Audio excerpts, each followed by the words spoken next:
Historia de las epidemias.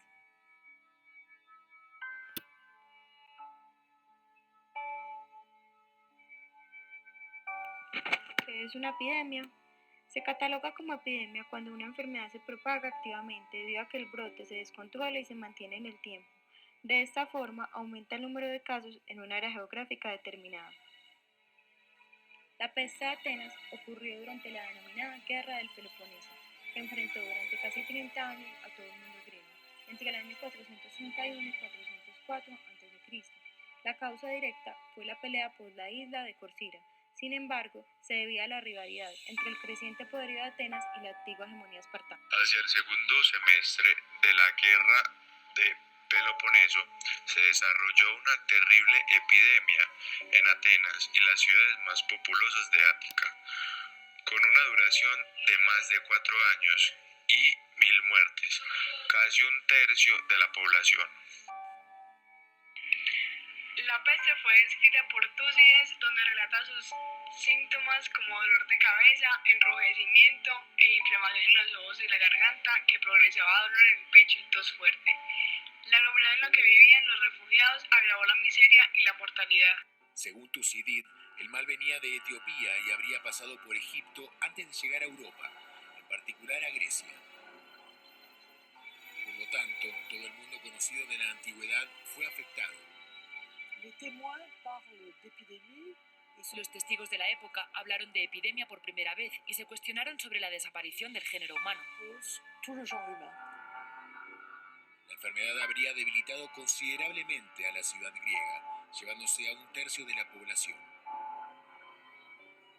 Según los historiadores, marcaría el inicio del declive de Atenas. La peste de Siracusa. Esta plaga sobrevino en el año 396 a.C., cuando el ejército cartaginés situó Siracusa en Italia. La enfermedad surgió en los soldados y se expandió rápidamente, diezmando el ejército.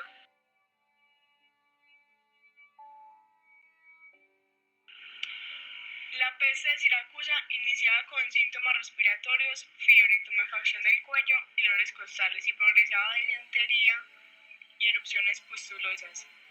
Los infectados morían entre el cuarto y el sexto día. El Imperio Romano fue el gran beneficio. Peste antonina, llamada así por haber surgido en el siglo II después de Cristo, cuando gobernaba Marco Aurelio de la familia de los Antoninos. Durante este siglo, el Imperio Romano experimentaba su época de oro. La plaga causó gran devastación en la capital del imperio, extendiéndose a toda Italia y Galia. Su origen se atribuye a una de las expediciones de campaña realizadas a la ciudad de Celesia, actual Irak. Los síntomas fueron descritos por Galeno como exantemas de color negro que después de unos días se secan y se desprenden del cuerpo, pústulas ulcerosas, diarrea y fiebre. Al 9º día perdían la voz y aparecían llagas en la cara. Al 10º día la enfermedad se manifestaba con violencia y llevaba a la muerte. Se ha estimado que la peste antonina debió tener una mortalidad del 10% de la población imperial, entre 3 a 5 millones de personas. Entre los afectados, el emperador Marco Aurelio, que falleció en el año 180 después de Cristo. Después de la caída del Imperio Romano de Occidente, un nuevo Imperio Romano surgió en el este. Desde el año 330, Constantino fundó en el este la capital del Imperio Bizantino, Constantinopla, hoy Estambul. Esta parte del Imperio Romano sobrevivió a la caída hasta el año 1200. Durante el siglo VI, el emperador Justiniano tomó el trono del Imperio Bizantino, levantó castillos fuertes y magníficos, incluyendo la Catedral de Santa Sofía. Tenía ejércitos grandes con excelentes comandantes, pero a pesar de todo quería recuperar la unión de ambas partes del imperio, sin tener éxito. Con múltiples intentos de invasión de los hunos, los eslavos y los persas. Otro de los obstáculos con los que el emperador Justiniano se tuvo que enfrentar fue la plaga que lleva su nombre gracias a su secretario archivista Procopio, que escribió acerca de lo que conocemos. Varios detalles de lo que fungió el imperio en este año. La peste justiniana. En el año 541 después de Cristo, el Imperio Bizantino fue golpeado por una terrible peste, perdiendo una cuarta parte de sus habitantes. Se originó al parecer en Egipto, extendiéndose hasta Palestina. Llegó por el mar en barcos procedentes del oriente. El crecimiento internacional, el aumento de la población desencadenaron la expansión de la enfermedad por todo el territorio europeo y parte de Asia y África, facilitando el movimiento de los gérmenes alrededor del mundo. Fue precisamente a través de estas vías de comercio que facilitaron el transporte de alimentos, bienes y servicios entre las comunidades que se estima que la peste justiniana acabó con inclusive la mitad de la población europea.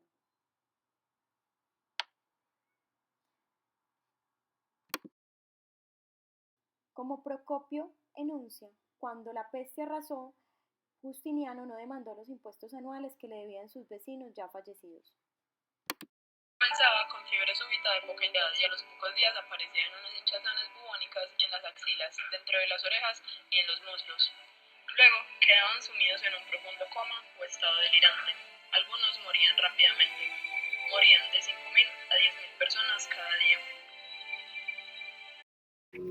La viruela figura entre las enfermedades más devastadoras que jamás hayan existido en la historia de la humanidad.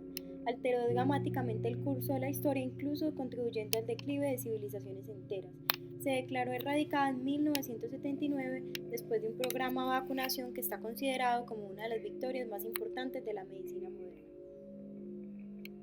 La viruela es una enfermedad aguda y contagiosa causada por el virus variola. Recibe su nombre del término en latín que significa moteado, haciendo referencia a los bultos y pústulas que aparecen en el rostro y cuerpo de los afectados. Históricamente, el virus ha matado al 30% de las personas que lo han contraído. Los que han sobrevivido a menudo quedan ciegos, estériles y con profundas cicatrices o marcas de viruela en la piel. La viruela se transfería por contacto directo con los infectados o a través de fluidos corporales, también a través de objetos contaminados como las camas, entre otros. La enfermedad tenía dos variantes: la viruela mayor, que era la más común y la más severa y letal, y la viruela menor, que causaba una enfermedad menos agresiva, que era mortal en al menos 1%. Formas menos habituales eran la hemorrágica y la maligna. Ambas causaban irreversiblemente la muerte. Se cree que la viruela se originó en Egipto. Las tempranas de la enfermedad datan del faraón egipcio Ramsés V, quien murió en 1157 a.C. Sus restos momificados demuestran marcas de viruela en su piel. La enfermedad se extendió luego hacia las rutas del comercio en Asia, África y Europa, llegando finalmente a las Américas en el siglo XVI. Los indígenas no tenían ninguna inmunidad natural y se estima que un 90% de las muertes indígenas durante la colonización europea fue a causa de enfermedades y no por la conquista militar.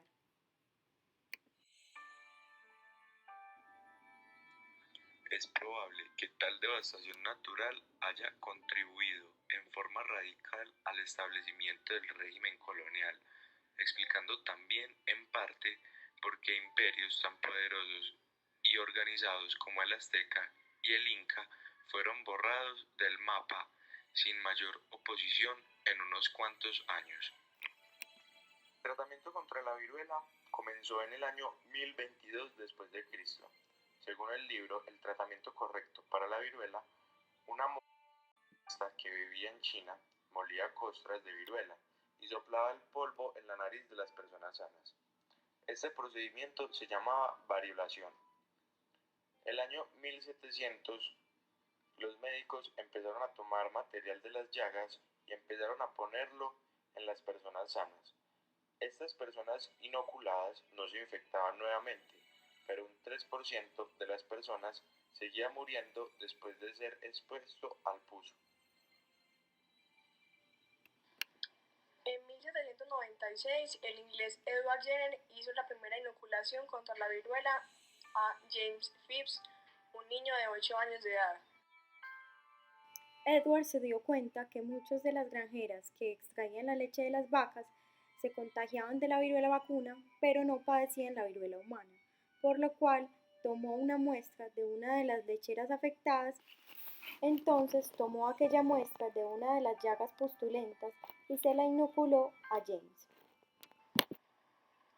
El 1 de julio de ese mismo año lo inoculó de nuevo, esta vez con viruela humana, pero el niño no se vio afectado, comprobando así el efecto de la inoculación.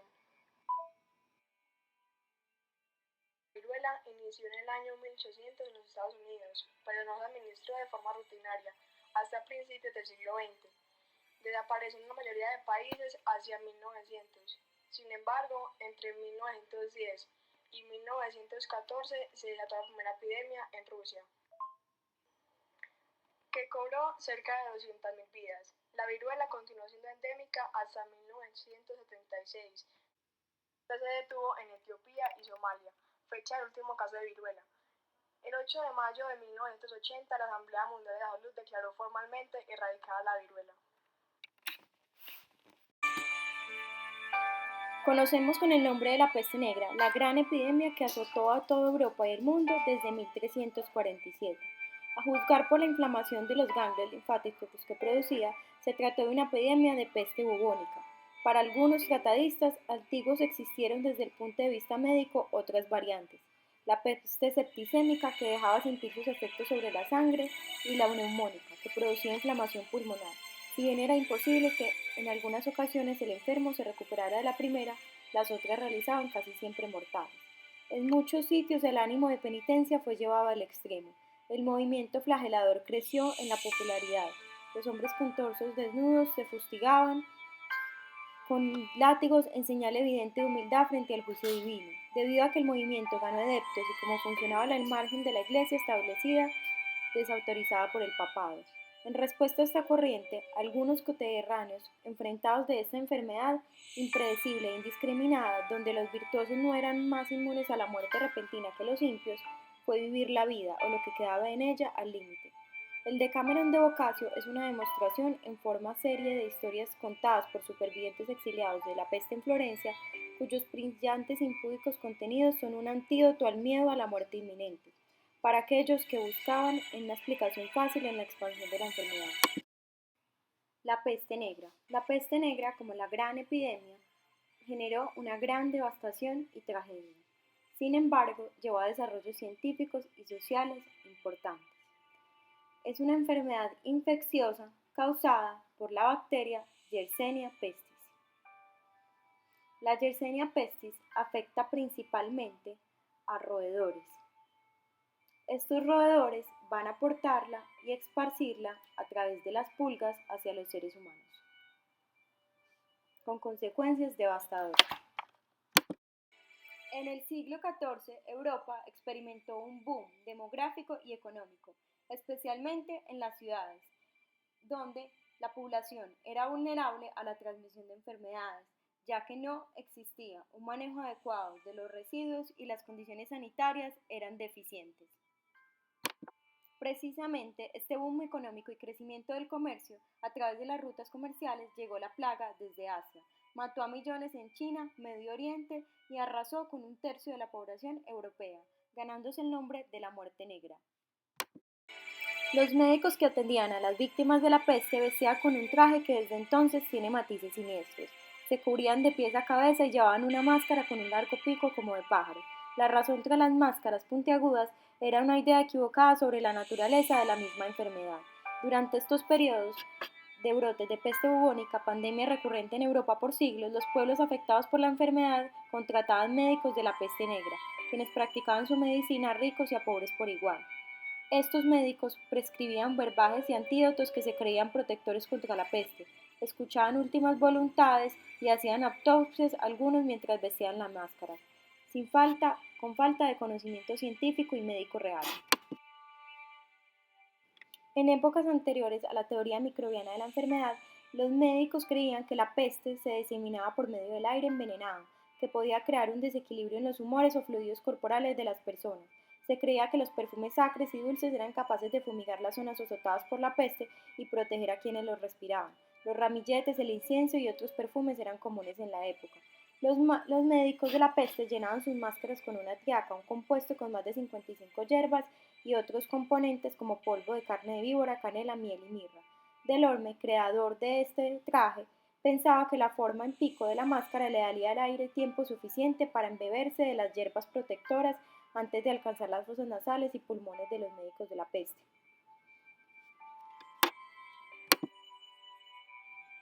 La pobreza del pueblo en el norte de la India permitió la expansión de la enfermedad que alcanzó las ciudades más pobres de China. La plaga entonces se expandió a través del mundo causando contagios en cada continente, excepto la Antártida. convirtiéndola en la mayor pandemia de la humanidad. En 1894, los científicos descubrieron entonces la bacteria detrás de la peste, permitiendo el desarrollo de la microbiología, la medicina y las medidas sanitarias. La peste causada por el Yersinia pestis puede presentar síntomas tras un periodo de incubación de 1 a 7 días. En la actualidad, encontramos que hay dos formas clínicas principales de la peste, la bubónica y la neumónica. La bubónica, que es la caracterizada por la tumefacción dolorosa de los ganglios linfáticos denominados bubones, es la más frecuente. La peste se transmite entre los animales y los humanos, por lo que dijimos las pulgas infectadas que contactan o con el contacto de tejidos infectados o la inhalación de gotículas respiratorias infectadas. Esta aún es muy grave para el ser humano. En ausencia de tratamiento, la bubónica tiene una tasa de mortalidad del 30 a 60% y la neumónica resulta casi invariablemente mortal. El tratamiento antibiótico sobre todo contra bacilos negativos, es eficaz contra la peste, de modo que el diagnóstico y el tratamiento oportuno son muy importantes para que se salven vidas. Entre el 2010 y 2015 se notificaron 3.248 casos en el mundo, de ellos 584 mortales. En la actualidad, los países más endémicos son Madagascar, la República Democrática del Congo y Perú. Entonces, entre 2010 y 2015, como ya dijimos, se presentaron esos 3.248 casos mortales y encontramos que los principales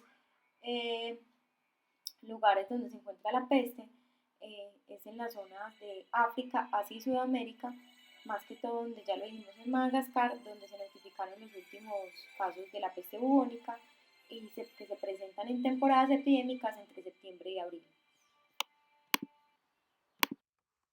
En los últimos meses de la Primera Guerra Mundial, una virulenta cepa del virus de la gripe se extendió rápidamente por todo el planeta, infectando a 1/3 de la población mundial y causando la muerte de decenas de millones de personas.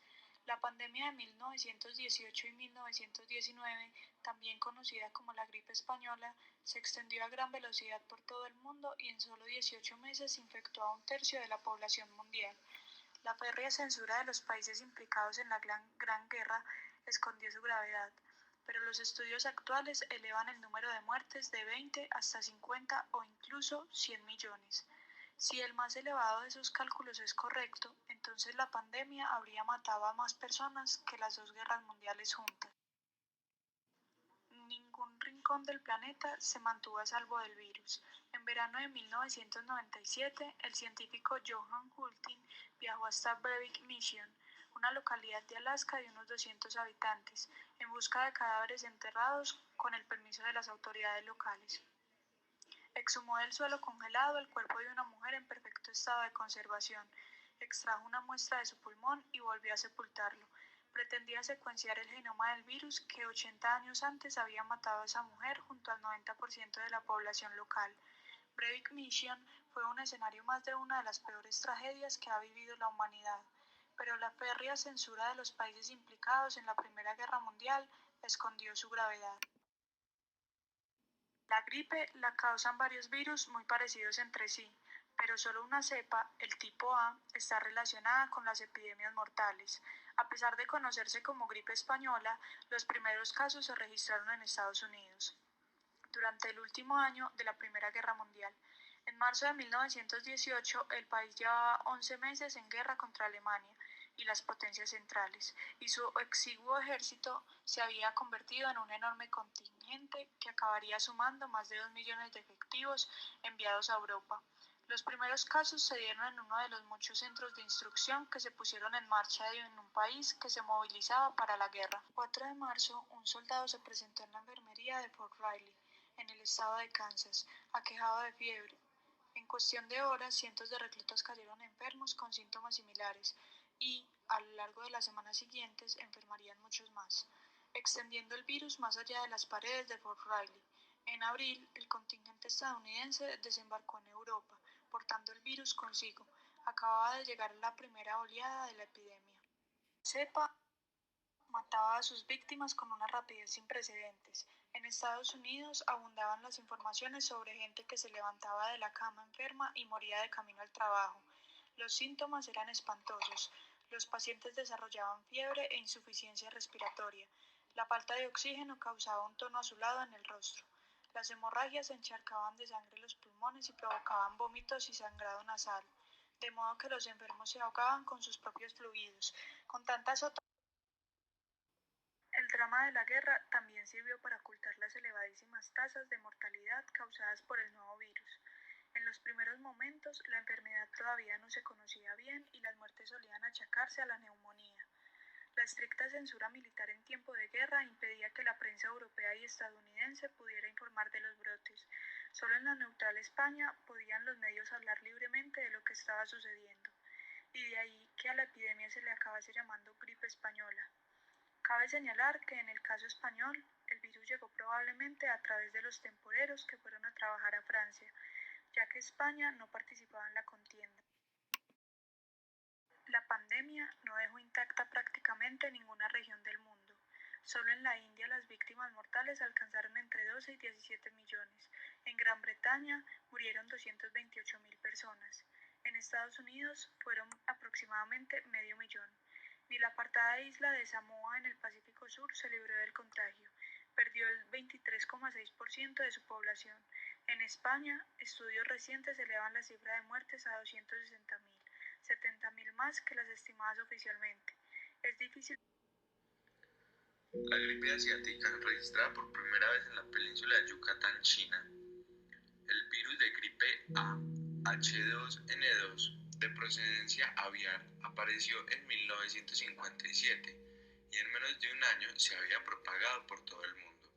Para entonces, el papel de la Organización Mundial de la Salud, OMS, el brazo médico de la ONU, creado en 1948, diseñaba cada año una vacuna destinada a paliar los efectos de las mutaciones de las gripes. A pesar de que los avances médicos con respecto a la pandemia de la gripe española contribuyeron a contener mucho mejor el avance del virus, esta pandemia registró 1 millón de muertos en todo el planeta. Avanzada la década de 1957, en plena Guerra Fría y con los cañones de la Guerra de Corea todavía humeantes, emergió en el panorama mundial un nuevo virus de la influenza A, H2N2, procedente de Asia. La epidemia se reportó por primera vez en la provincia de Yunnan, en el sureste de China, producto de la mutación de un virus común en patos silvestres que se cruzó con una cepa que afecta a los humanos. En febrero de 1957 alcanzó Hong Kong. En abril se expandió rápidamente hacia Singapur, Taiwán y Japón. En cuestión de 2 meses, las ciudades costeras de los Estados Unidos sufrieron sus consecuencias en verano. De Asia se extendió a la India y Australia. En España entró por el norte del país, infectando 1/3 de sus habitantes. Como explica Santiago Grisolía en su libro La gripe aviaria, un reto de salud pública, la pandemia afectó especialmente a niños escolares, adolescentes y adultos jóvenes, coincidiendo con el efecto de agrupamiento de la etapa escolar tras ese primer verano. De ahí se registraba uno de los picos más pronunciados de la epidemia en octubre de 1957. Entre enero y febrero de 1958 se produjo una segunda oleada pandémica que repercutió sobre todo en los adultos. Según señala Santiago Grisolía, el virus responsable de esta pandemia no provenía de ningún subtipo anteriormente identificado, sino de un reagrupamiento de genes entre virus gripales humanos y procedentes de distintas especies de aves. La cantidad estimada de muertes fue en torno a 1.100.000 personas a nivel mundial, 116.000 de ellas en los Estados Unidos. Los adelantos médicos permitieron identificar más rápidamente la pandemia y evitar que alcanzara la letalidad de la famosa gripe de 1918 que afectó al 40% de la población mundial. Para aquel entonces el virus de la gripe ya había sido cartografiado y la Organización Mundial de la Salud diseñaba cada año una vacuna con antígenos de sus últimas variaciones. La mutación del virus aviario H2N2 obligó a la institución internacional a realizar una nueva en tiempo récord. En diciembre de 1957 se repartieron 34 millones de vacunas, pero gran parte de ellas no fueron utilizadas. El SIDA se desencadena a partir de un virus que se transmite mediante el contacto directo con fluidos corporales infectados. El virus provoca una inmunodeficiencia en el organismo al atacar a un tipo de glóbulos blancos que son los que ayudan a combatir las infecciones. Dado que generalmente quien contrae SIDA padece varias enfermedades a la vez, y no una sola, al hablar del SIDA decimos que es un síndrome. El virus se denomina VIH, virus de inmunodeficiencia humana. El sexo sin protección es la principal vía del contagio del VIH, que ataca a un tipo de glóbulo blanco llamado CD4. Una vez dentro del organismo, el virus se reproduce con rapidez y finalmente son miles de millones los que invaden el cuerpo. El sistema inmunológico entonces se debilita y el cuerpo y el virus libran una encarnizada batalla. Durante la batalla, miles de millones de células CD4 pueden llegar a destruirse en un solo día. Al reducirse el número de células defensoras, el sistema inmunológico empieza a fallar y hacen su aparición infecciones oportunistas como la tuberculosis. El SIDA no fue descubierto hasta principios de la década de los 80, cuando médicos estadounidenses empezaron a observar que había grupos de pacientes con enfermedades muy poco comunes. Los primeros casos se detectaron entre homosexuales de Nueva York y California. Estas personas padecían enfermedades como el sarcoma de Kaposi, un tipo raro de cáncer de piel, así como un tipo de infección pulmonar que transmiten los pájaros. Pronto se detectaron también casos entre drogadictos por vía intravenosa y receptores de transfusiones de sangre. En 1982 se dio nombre a esta enfermedad, síndrome de inmunodeficiencia adquirida. Desde entonces, el SIDA ha matado a unos 25 millones de personas en todo el mundo y ha dejado huérfanos a 12 millones de niños solo en África. Origen del SIDA. Se cree que el SIDA se originó en África, donde monos y simios albergan un virus similar al VIH, llamado SIV, virus de inmunodeficiencia en simios. Los científicos consideran que la enfermedad llegó inicialmente a los seres humanos a través de chimpancés salvajes que viven en África Central, pero sigue siendo una incógnita cómo pudo la enfermedad cruzar la barrera de las especies. La teoría más extendida es la de que se contrajo a partir de personas que cazaron o comieron chimpancés infectados.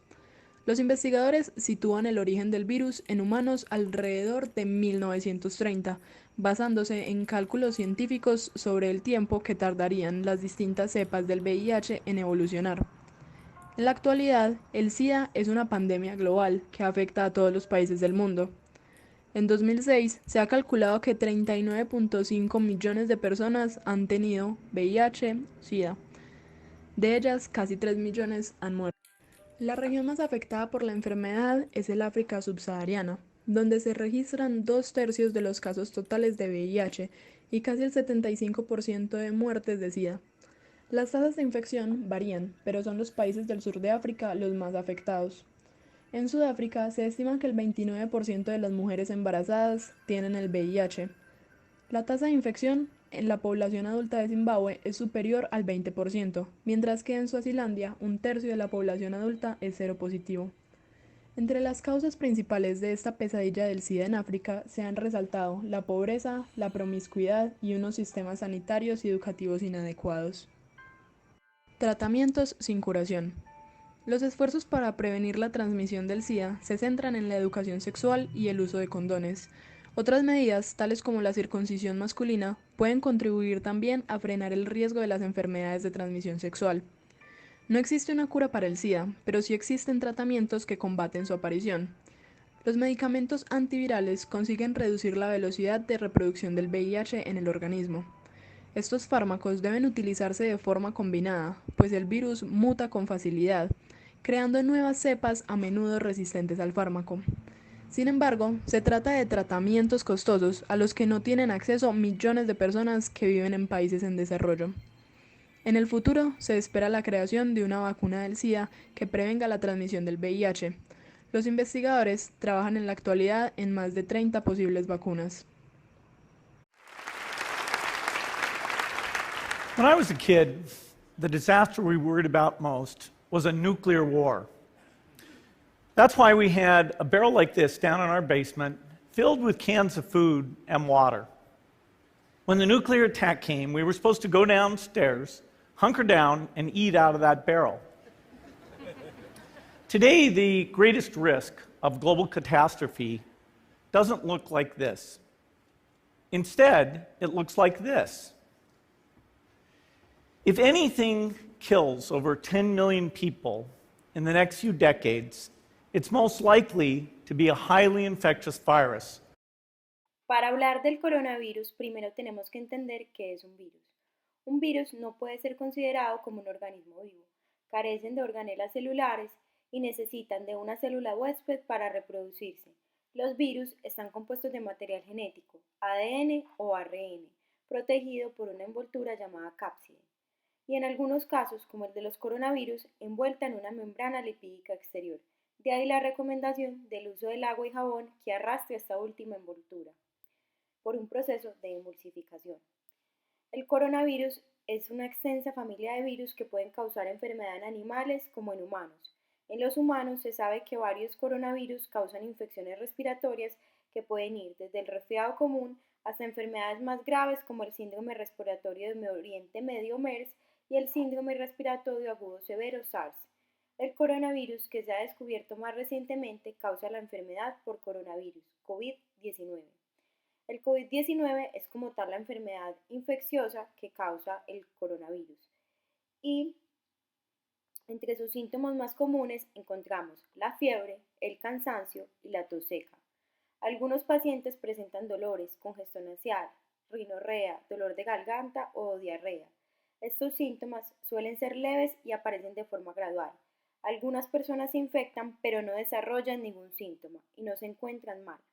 La mayoría de las personas, alrededor del 80%, se recupera de la enfermedad sin necesidad de realizar ningún tratamiento en especial. Alrededor de 1 de cada 6 personas que se encontraban del COVID-19 desarrolla una enfermedad grave y tiene dificultad para respirar. Las personas mayores y las que padecen afecciones médicas subyacentes como hipertensión arterial, problemas cardíacos, diabetes o los fumadores tienen más probabilidad de desarrollar la enfermedad grave. En torno al 2% de las personas que han contraído la enfermedad han muerto. Las personas que tengan tos, fiebre y dificultad para respirar deben consultar al médico. ¿Cómo se propaga el COVID? Una persona puede contraer COVID por contacto con otra que esté infectada por el virus. La enfermedad puede propagarse de persona a persona a través de las goticas procedentes de la nariz o las que salen despedidas cuando una persona infectada tose o exhala. Estas gotitas caen sobre los objetos y superficies que rodean a la persona, de modo que otras pueden contraer el COVID si tocan los objetos o superficies y luego se tocan los ojos, todas las mucosas, lo que incluye la nariz y la boca. También pueden contagiarse si inhalan estas gotas que han expedido una persona al toser. Por eso es importante mantenerse a más de 1 metro de distancia de una persona que se encuentra enferma. Medidas de protección para todas las personas. Entonces, entre las medidas de protección más importantes están el lavado de las manos, por lo que ya explicamos que tiene una cubierta lipídica que se elimina con un proceso de emulsificación que realiza el jabón. Se debe mantener una distancia mínima de 1 metro de la otra persona, independientemente de si presenta síntomas o no. Recordemos que hay personas enfermas asintomáticas y debemos guardar el aislamiento. El aislamiento se ha comprobado como medida preventiva en otras enfermedades muy importantes, como lo mencionamos durante esta presentación. ¿Son eficaces los antibióticos para tratar el COVID-19? No. Hasta aún no se ha comprobado que los antibióticos sean eficaces. Solamente son eficaces contra infecciones bacterianas. El COVID está causado por un virus, de modo que los antibióticos no sirven frente a ella. En este momento están en investigación diferentes medicamentos como la cloroquinona, la hidroquinona, inclusive están en investigación medicamentos como el famotidina, que es un ingrediente activo del PICCIP que está bajo investigación. Se dice que aunque aún no se han publicado estudios, en China un especialista en enfermedades infecciosas observó que algunas personas con ingresos más bajos sobrevivían más tiempo que sus contrapartes más ricas, que también tenían acidez estomacal porque tomaban este medicamento.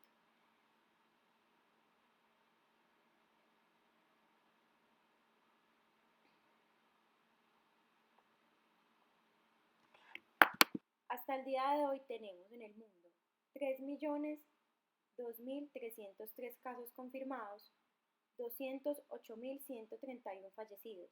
En Colombia tenemos 5.597 casos y 253 fallecidos. Hasta el momento no existe una vacuna para el COVID-19. Sin embargo, están en proceso múltiples farmacéuticas en diferentes países tratando de elaborar esta vacuna, pero se debe cumplir un protocolo de investigación por seguridad. Primero se hacen análisis, luego en animales y posteriormente ya se hacen pruebas en humanos para evitar el riesgo de una situación mucho más delicada. Este proceso puede tardar de 12 a 18 meses.